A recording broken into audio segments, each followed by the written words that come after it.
Right, my name's Paul Bridgland, and I run the Best of Guildford. My business is promoting local businesses, and we do that online, offline, and of course through word of mouth.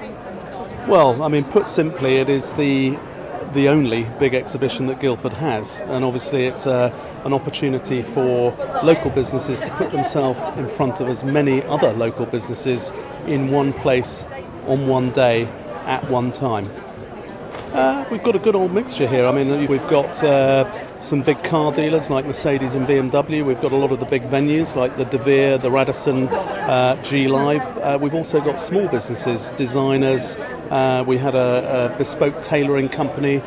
So a good mixture, and that's really what we're after, a good mixture of businesses. The main topic discussed at the event today was Twitter. The fact that the UK is now the fourth largest user of Twitter in the world, which is staggering, frankly.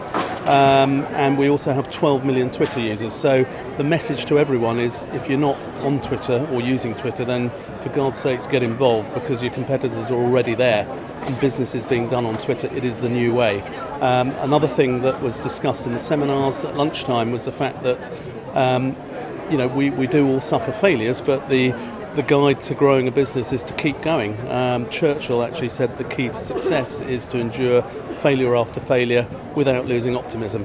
And I think that's a message for today is, we all have issues and problems at work, but keep going. I mean, toughen up and get on with it.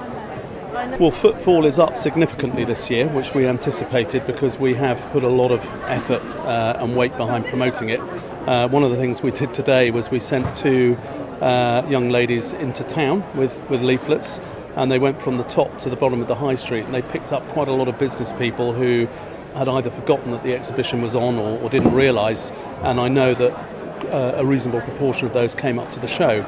But we've also promoted it in a poster campaign through Twitter, of course, Facebook, on our own site, through networking, in the newspaper, in business magazines, pretty much every form of media that you can think of.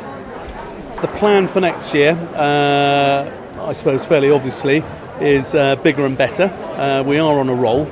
It's been a tremendous success this year. I think one of the main points I'd like to make this year is not about us, it's basically about the exhibitors themselves, the professionalism that exhibitors have put into the stands. I mean, without exception, pretty much everyone has put a huge amount of effort into their stands.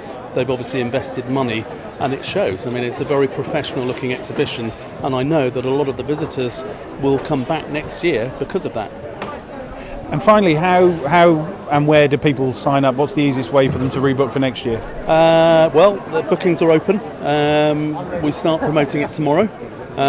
It's one day earlier next year. It's on the 15th of May. The website will be live. The website is live, but we'll have the booking system available. I already have 8 bookings for next year in some prime positions. So if people listening to this are interested in a stand, then the sooner the better. The big mistake is to leave it till the last week or two. Not because we won't have any stands left, but you'll end up in a position that's maybe tucked out of the way, and it's not ideal.